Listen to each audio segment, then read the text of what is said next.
E aí, apaixonados, como vocês estão? Sejam bem-vindos ao nosso Instagram de divulgação científica sobre zoologia de animais marinhos, da nossa disciplina de Zoologia 3, que é voltada principalmente à ictiofauna.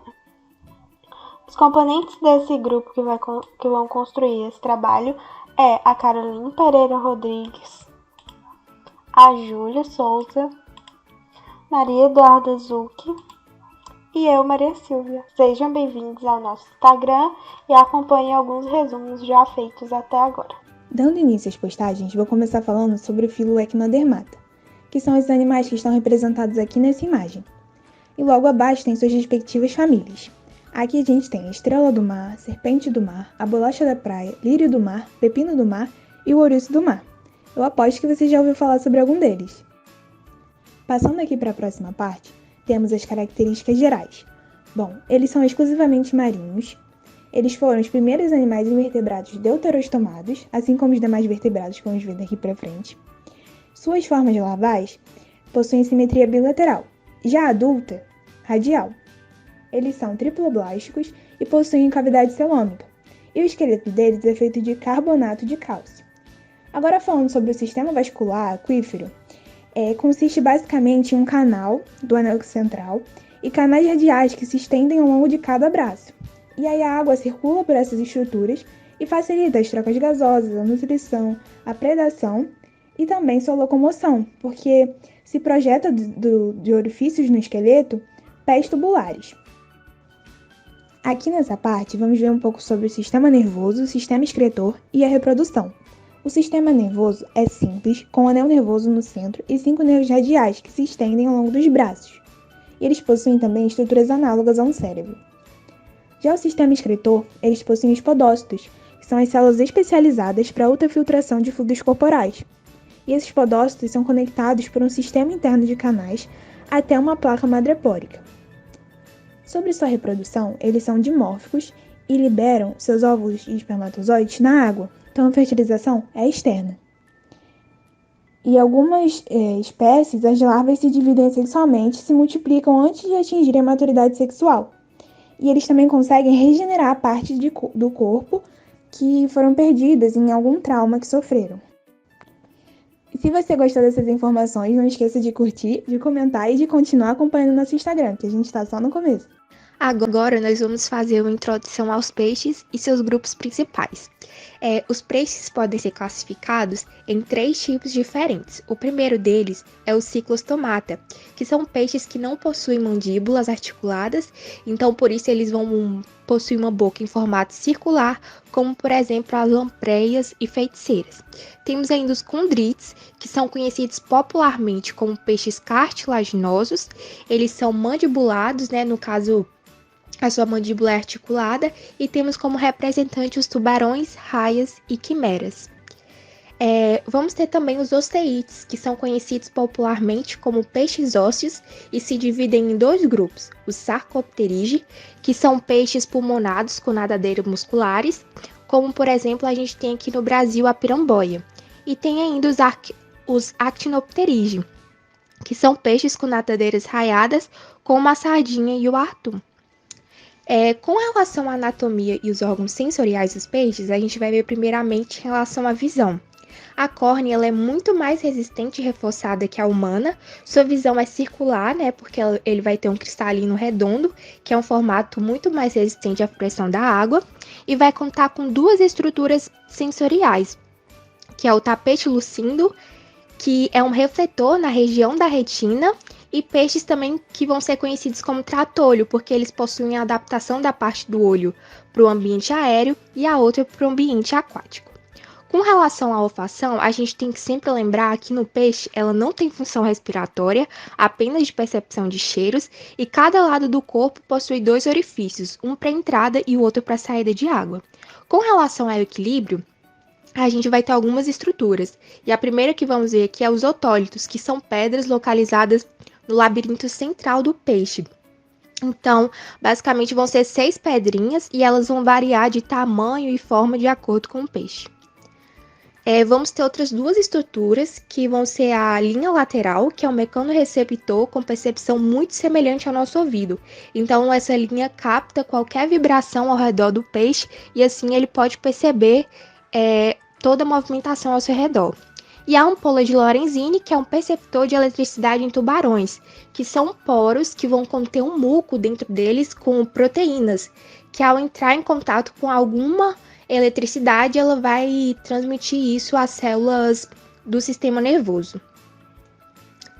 E por fim, finalizando aqui sobre o equilíbrio, vai ainda contar com a vesícula natatória, que infla quando a pressão puxa o peixe, né? Então ela faz com que o peixe não precise fazer tanto esforço.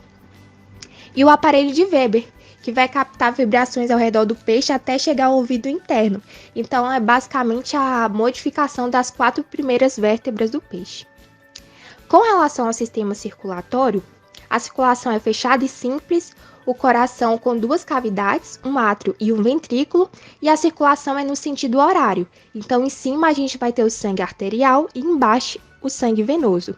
Com relação à sua respiração, o peixe vai contar com 4 fileiras de arco branquial, e aí desse arco branquial vai sair filamentos branquiais, que todos vão contar com sangue passando por eles, tanto sangue venoso como arterial. E aqui no desenho a gente pode ver, né, a direção com que a corrente da água entra, passando por esses arcos branquiais. Gostou do nosso resumo? Então curte, comenta e compartilha e não esquece de continuar acompanhando nossos posts. Os principais grupos são divididos entre peixes cartilaginosos e os peixes ósseos. Na classe Chondrichthyes, a divisão ocorre em 2 subclasses, os Elasmobranchi, que são os tubarões e raias, e os Holocephali, que são as quimeras. A classe é caracterizada por seus esqueletos serem formados de cartilagem mineralizada. Além disso, possui escamas placoides que reduzem a turbulência d'água. As ordens da subdivisão Celanque apresentam diversidade de espécies, maioria marinhas, que se diferenciam a partir da posição e quantidade de nadadeiras, possuindo diferenças no número e no local de fendas branquiais do corpo e seu formato, como o exemplo do tubarão-martelo. De acordo com as ordens da subdivisão Batoide, eles são encontrados no mar e na água doce. São achatados no dorso em forma de disco, com nadadeiras peitorais largas fundidas na cabeça, como o exemplo das arraias. Já na subclasse Holocephali, há espécies menos conhecidas, devido à dificuldade em encontrá-las. São caracterizadas pela presença de um opérculo carnoso que recobre as fendas branquiais, apresentando apenas uma abertura branquial. Tem escamas placoides, quando presentes, que recobrem apenas a linha média do corpo, com nadadeiras laterais flexíveis. A classe Osteichthyes também é dividida em 2 subclasses. Na subclasse Actinopterygii, apresenta a maioria dos peixes ósseos que conhecemos. Devido à sua alta diversidade de espécies, são os peixes com as nadadeiras raiadas ou de espinhos, boca com 2 cavidades branquiais, possuem bexigas nadatórias, bolsas olfativas, o opérculo nas brânquias e geralmente possuem escamas, como o exemplo da traíra.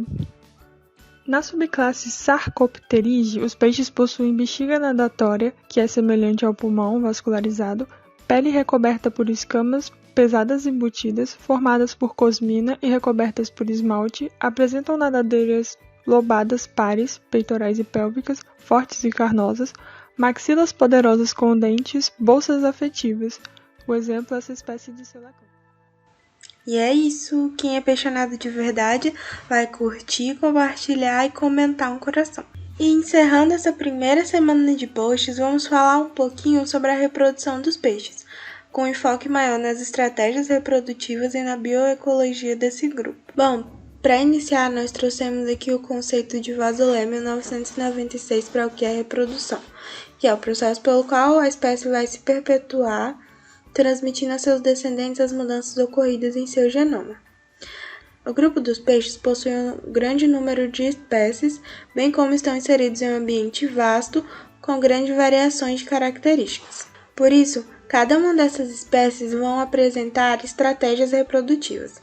Essas estratégias são determinadas pelo conjunto de condições ecológicas e vão apresentar adaptações na anatomia, fisiologia, comportamento e até em questões energéticas específicas para cada espécie. Cada mudança nessa estratégia é tida como uma tática reprodutiva, que é agregada para melhor desempenho da espécie.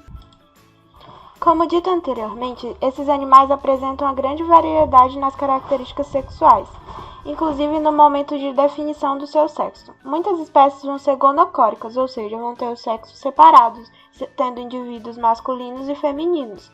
Esses vão se dividir em diferenciados, onde os indivíduos vão nascer com o sexo e permanecer com ele até o fim da vida, e os indiferenciados, que podem apresentar gônadas, ou seja, órgãos sexuais, semelhantes aos ovários, mas que, de acordo com a necessidade, pode mudar de sexo. Como exemplo dos indiferenciados, nós temos o peixe-papagaio.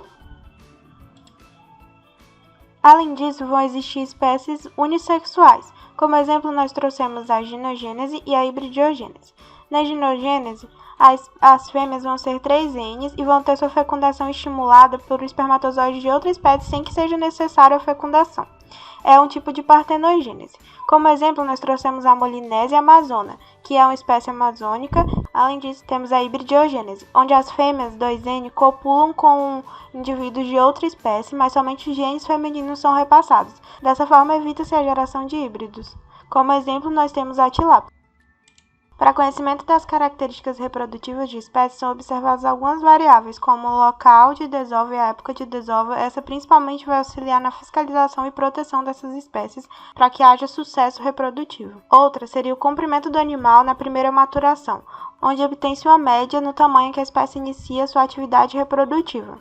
Ainda observa-se a fecundidade, que são quantos e qual o tamanho dos ovócitos liberados pelas espécies durante o período reprodutivo. Ainda temos o sexo ratio, que é a proporção sexual de machos e fêmeas. E por último temos o potencial reprodutivo, que é uma variável que vai ser obtida pela quantidade de indivíduos e a fecundidade presente nos mesmos.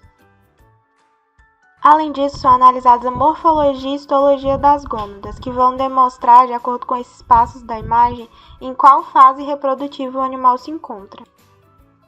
E por último, se você está se perguntando por que estudar a reprodução de peixe, nós trouxemos alguns motivos. O primeiro é o da biologia pesqueira, porque essas análises vão auxiliar na preservação e proteção do ambiente e manutenção da atividade pesqueira econômica ou esportiva. Depois temos a piscicultura e a maricultura, onde é essencial conhecer o período reprodutivo da espécie e as demais características para que se entenda a viabilidade da produção das mesmas. E por último, temos a utilização dessas análises como bioindicadores ambientais, pois as espécies vão apresentar variação em ambientes desequilibrados, demonstrando que existe algum impacto ambiental no local.